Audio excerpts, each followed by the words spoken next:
Oi, mateys. Welcome aboard my podcast of Ports and Sports, another episode. Appreciate you tuning in today. I'm going to be talking about the national championship game from last night between Indiana and Miami. A few episodes into this new podcast, my first episode talking sports. Although I did intend on talking it yesterday with the divisional round playoffs from the NFL over the weekend, but I had made a pivot at the last minute when I saw an email of a great promotion for Holland America and decided to talk about that instead. That does still go on today and tomorrow, so feel free to check out that podcast and feel free to let me know if you'd like me to book you a cruise in Holland for only $1 deposit, which is really nice. But again, today I'm going to be talking about the national championship game from last night between Indiana and Miami. I can't believe I live in a world now where the Indiana Hoosiers are national champions of the college football world. That is insane to me, but pretty cool too at the same time. And I'll talk about it in a little bit more about Indiana in a little bit. But I want to tip my hat to Miami that they came in with into the playoffs with a couple losses to Louisville, SMU, and they weren't exactly favored to go very far in the playoffs. In fact, I think after those losses, pretty much they got everyone wrote them off there. But they came in. Carson Beck, an experienced quarterback, did very well leading that team. Mark Fletcher, he's a good running back, and I appreciate seeing his mom out there driving wherever he was at. Now, being that I'm in the travel industry, to go from Miami to anywhere along the United States, whether it's Texas, California, she drove out there at a game I was at actually. And she's traveling all over the place. More power to her. And I know that's not easy. It was nice that she was able to just stay right there in her hometown. He's a really good player. Really, I thought he did a great job on that touchdown run to get him back into the game when it could have spiraled out of control. Really, at that point, I believe that was in. Was that in the second half that they scored that touchdown? Yeah, the second half was to me a little bit of a tale of two halves in a way, but yeah, he kind of sparked him a little bit with that 50-yard plus run to get him back into the game, and still kept it close. So I enjoyed watching the Miami team play as hard as they did. I enjoyed them, obviously, being a Michigan guy. I enjoyed them watching them knock off Ohio State beforehand to make it this far. Um, and and I thought the game against Texas A&M was a nice defensive battle too when they won that one on the road. That's not easy to do. So I tip my hat to Miami. I've been to Miami. I've made a podcast on them, and when I went, I mean that place was half full at the time. They weren't as good as they were this year. Back then, some years ago, and Clemson played them and ran them off the field because Clemson was a dominant team in the ACC and in college football at the time. To see them, who was that under? Was that under Mark Richt? But anyways, to see what Mario Cristobal has done with Miami and to be able to get that far, I really tip my hat to him. And I remember in the early 2000s when they had their own little run of being a dynasty there. They won a national championship, almost won two, but lost to Ohio State in 2002. I remember them being just a humongous powerhouse for a little bit there, and I thought they could have kept that going for a while. Didn't. Once I think Larry Coker left, things changed, and they haven't been back really since. They've had ups and downs, but here they are in the national championship game, taking out Ohio State in order to be there, which again, as a Michigan guy, I was happy to see. So kudos to Miami, and really what I thought Indiana going into the game because of what they had done to previous teams that they were going to be just a juggernaut to play against and really I won't say wipe the floor with them, but really put it on them, and they did not. The final score was a lot closer, 27-21, than I thought it was going to be. And so I give Miami a ton of credit to be able to go in there, fight as hard as they did.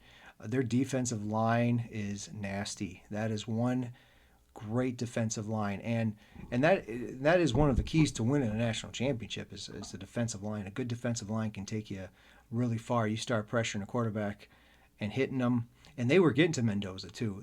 He from the get go in that game, he was having a run for his life. He was getting sacked. They were getting to Mendoza, so the defense definitely did their part. And that first half was quite a defensive struggle back and forth. Like I said, I thought it was a tale of two halves. That first half, defensive struggle. Indiana did have a 10-0 lead going into the half.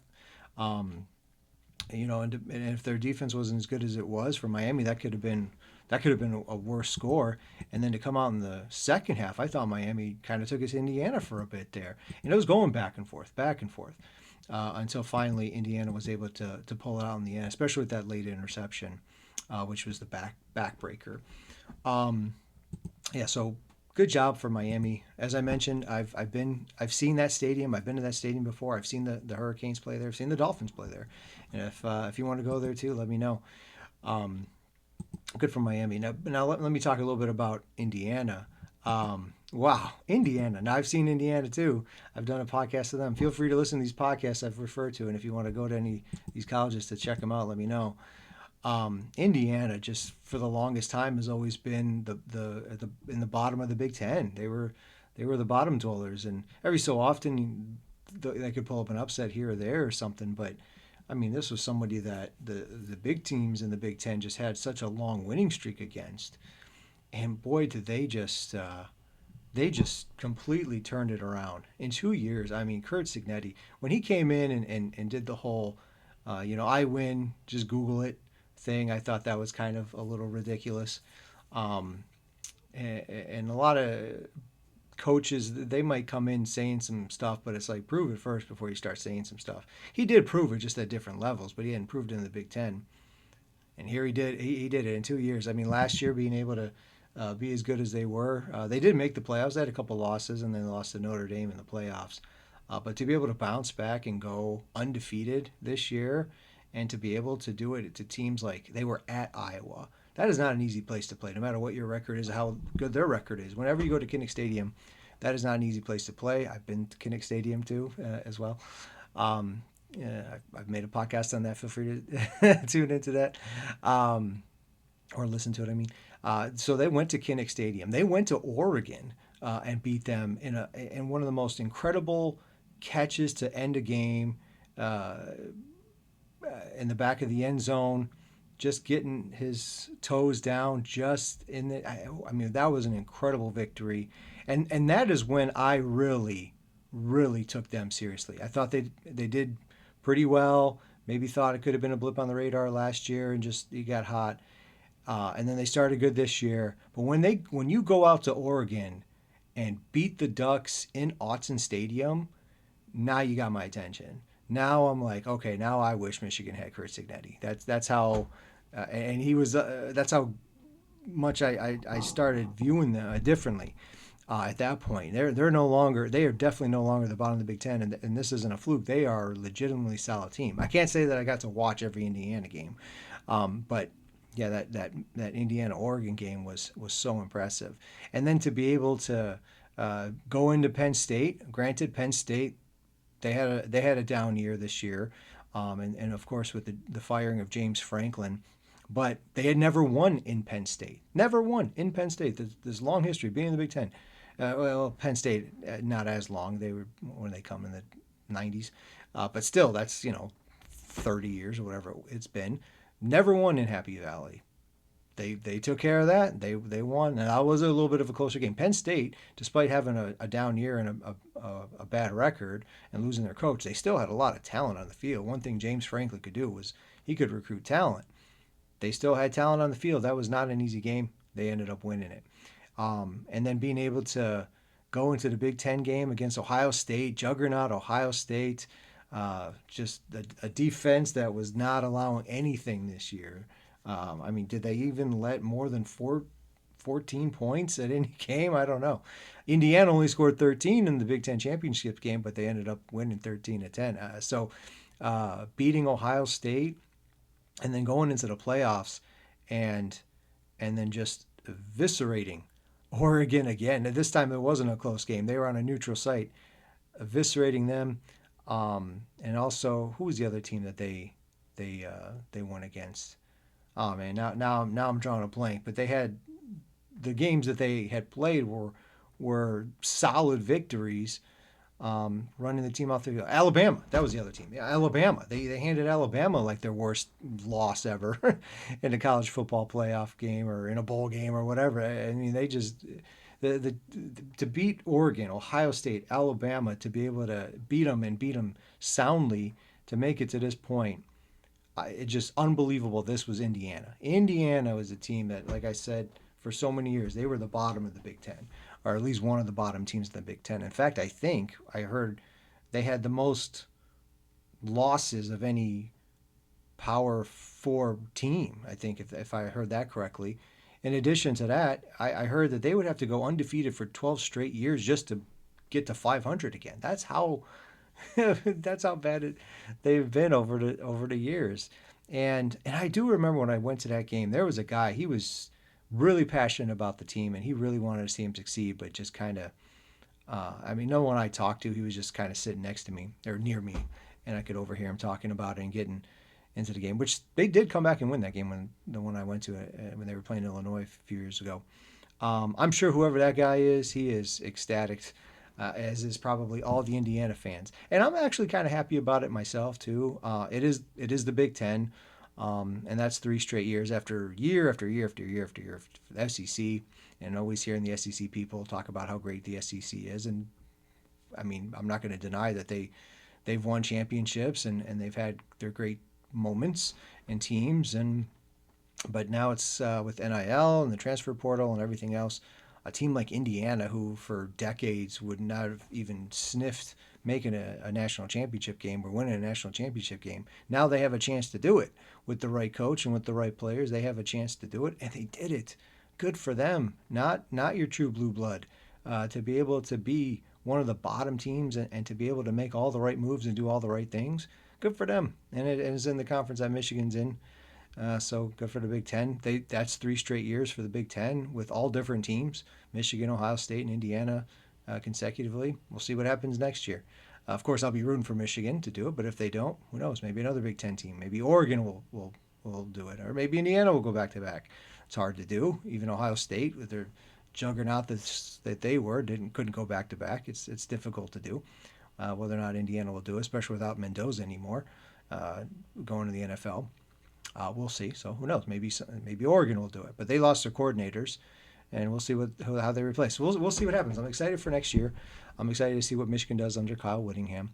But I was excited about this game going into it to see what would happen. Now, had Miami would have won the game, I would have been fine with that. Miami hadn't won in a long time. I am kind of I do kind of root for underdogs most of the time.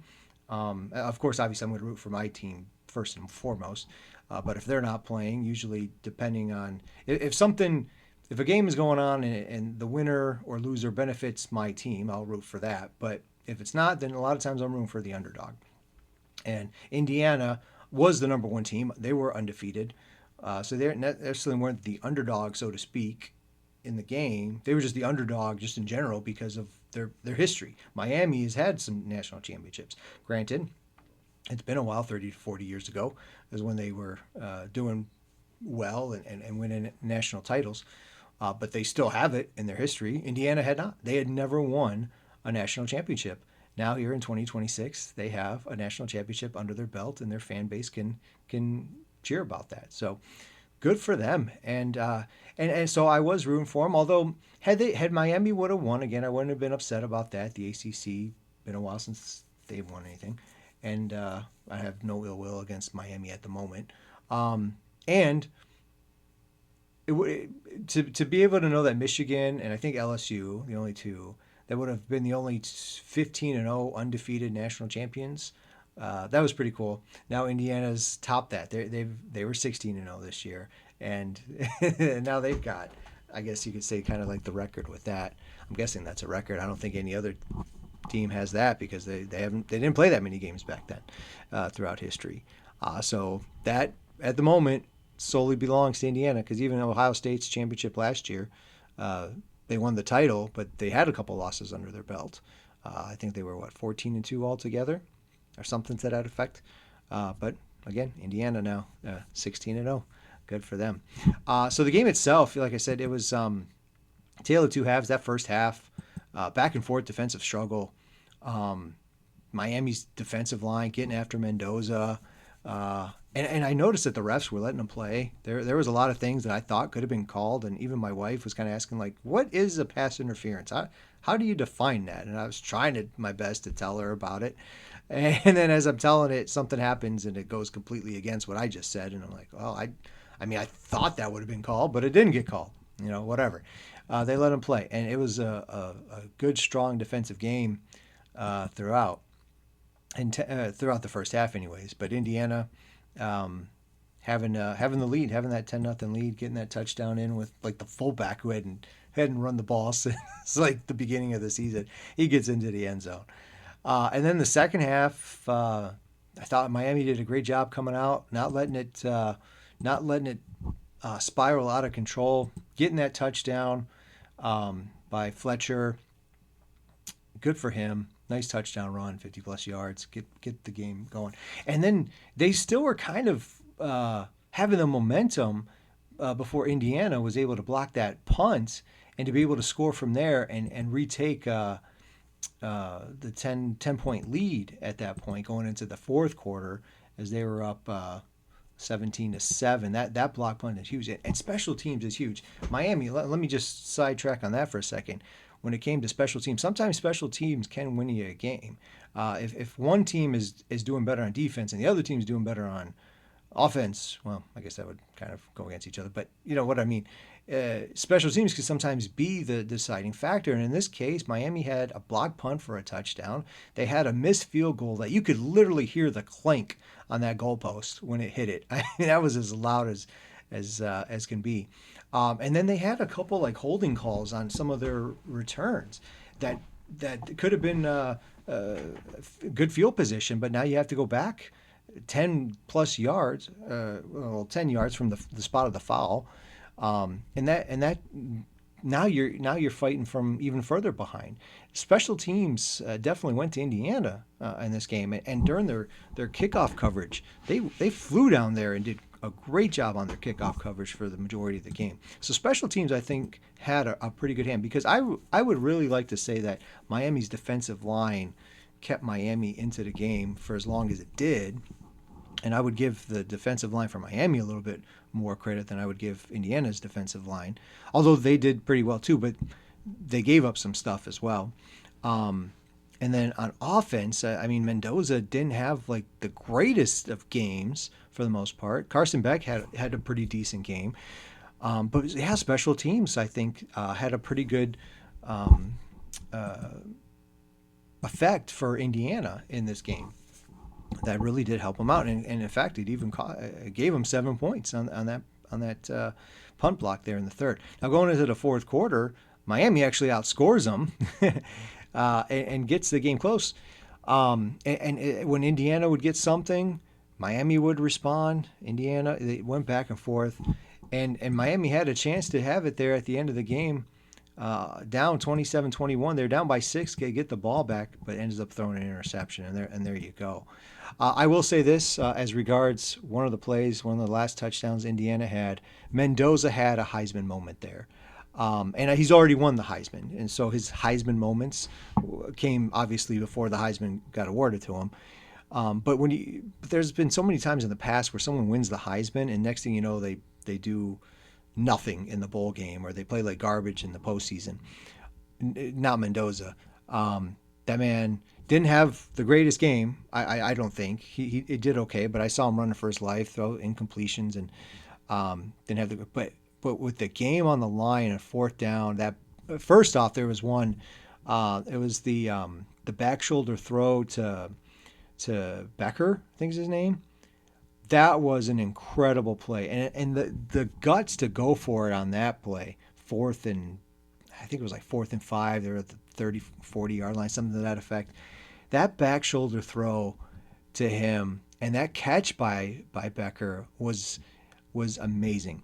And those were the type of plays Mendoza would make when the game was on the line the most. He did it at the end of the fourth quarter against Ohio State that put him in field goal range, and another similar situation.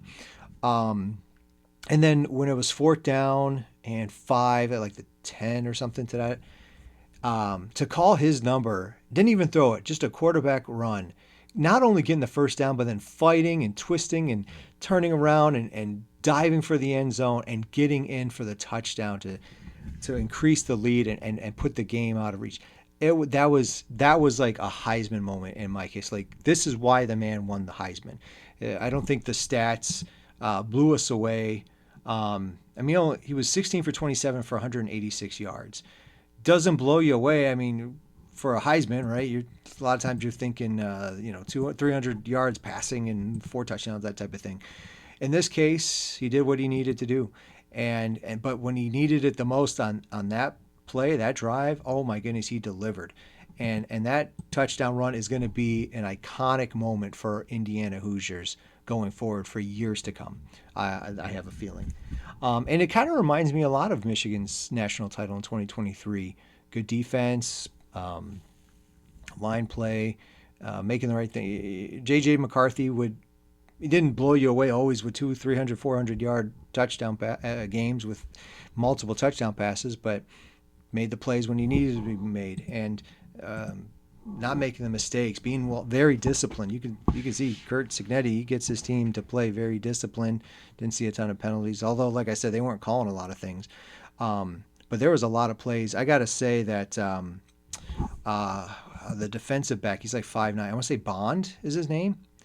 I think it's Bond. He's like 5'9", plays with a chip on his shoulder. That man had an incredible game on defense. I counted at least like 2 or 3 pass breakups. He had a tackle for a loss where he just came in and hit the guy in the backfield. And did he have an interception? No, I can't remember. But yeah, he had an incredible game on defense. And I got to tip my hat to him that he had a phenomenal game. Really great defensive back that they have there, and just again playing that discipline. And we know that when it comes to like the recruiting rankings and stars, they don't have a ton of like 4 stars or anything like that. They're all lower ranked guys, but just Curt Cignetti knew exactly how to play him, how to coach him up, what to do with them. So I give Curt Cignetti a lot of credit. I can't believe what he has done with Indiana. Good for him. Good for all those players. Fernando Mendoza, I think he's kind of funny, just kind of watching him and how he is, his personalities. I kind of get humor out of it. His family looks kind of like a nice family. Not that I know him very, personally or anything. I seen him play live last year, Miami, ironically against Miami, Miami at Cal. So I've seen him live before, but didn't really know much about him at the time. Now I know about him. I think most everyone does now. And I tip my hat to the entire coaching staff, the players, Indiana, the university. Good for you guys. Enjoy for the next year. Enjoy this national championship, your first one ever. Maybe you never thought that you would ever get it. As like a Lions fan, that's kind of how I feel. Like, I feel like we're never going to get a Super Bowl, right? So I know what it's kind of like to be a bottom team, and you root for them, you hope for it, but you don't always know if you see the light at the end of the tunnel that's ever going to come. Well, you guys did it. You guys got it. So for everyone in Bloomington, Indiana, enjoy what you're going to get to experience here for the next year. And you're going to be getting everyone's best shot now going forward. It's different when you're the hunted and not the huntee, if that's a word. You're going to get everyone's best shot, and players will move around, and we'll see what happens with coaching staff and all that. I don't know if they'll lose anybody or not. Who knows? There's job openings out there. You never know where someone might end up. But at least for now, enjoy that national championship. I tip my hat to you, and I'm happy for you as a fellow Big Ten team guy, I guess you could say. Not that I'm like go Big Ten all the time, and the whole Big Ten SEC rivalry and whatever that goes on there, whatever. I don't take it that personal, but for being that Michigan's in the Big Ten and the Big Ten was represented the last few years as a champion, it's kind of cool, I guess. So yeah. Anyways, if you didn't get to see the game, maybe if it comes back on replay, feel free to watch it. I thought it was a really good game. One of those kind of instant classic ones, I think anyways. It wasn't a blowout. It was a tight game, a lot of back and forth we went. Even though Indiana always had the lead, they never They actually, I don't think, ever were losing. They always had the lead, but Miami, instead of letting it spiral out of control, fought back and fought back and fought back. They clawed their way to make it a close game and had the chance to win it in the end. Yeah, so if you haven't seen it, go enjoy it. And if you did see it, it was a good game. All right, well, that's all I'm going to talk about it. I'm sure we could talk on about it more, but I enjoyed it. Hope you did too. And if you want to go see one of these teams one day in the future, it's something that I can help with as a travel agent. As you know, I always say cruises are my specialty, and of course, by all means, if you're looking to go on a cruise, let me know. But if you want to go see a game like I do, because it's my hobby, if you want to make that your hobby and need help with it, I'm here for that too. So either way, if you want to go travel, let me know. You can reach out to me in a couple of ways. One way is through social media. You can reach out to me through a message on Facebook or Instagram. My handle is Jay's Paradise Travels. That's Jays. There's no apostrophe in there. Just make it easy for you. Jays, Jay's Paradise Travels. Send me a message. Or if you want to email me, you can email me at j.paradise.travels@gmail.com. jay.paradise.travels@gmail.com. That's my email address. You could do that way as well. Also, if you're on YouTube here listening to this, if you look at the comments or the description down below, you can see that there is a link to my calendar where you could book an appointment with me and we could talk over the phone or on Zoom, help you out that way. Or you can look on my website and reach out to me that way. So, variety of options, make it easy for you. If you did enjoy this little podcast and me talking about it, this is my first sports podcast of the Sports and Sports. Feel free to like the video. Ask that you do. Subscribe to the channel. Make some comments down below. Let me know what you thought about the game, or your thoughts on the Mendoza, whoever, Signetti. If you like him, don't like him. he's a unique guy, right? A unique personality, unique guy. It's kind of funny to watch him. Same with Mendoza. I like them both, though, in regards to that. Anyways, obviously, when Michigan plays Indiana, I'm going to be rooting for Michigan, not Signetti. But just in general, it's kind of fun to watch him. So yeah, feel free to leave some comments down below, and please share this with other people. I want to be your travel agent and your family and friends' travel agent. Make this world a happier place, one vacation at a time. So please feel free to share it with as many people. Do all those things that podcasters need to keep their podcasters going, as well as myself, just trying to build up the business and to be able to get my name known out there. So feel free to share this with other people as well. Thank you for listening today. I appreciate it, and I look forward to talking with you again another time. Take care. Bye-bye.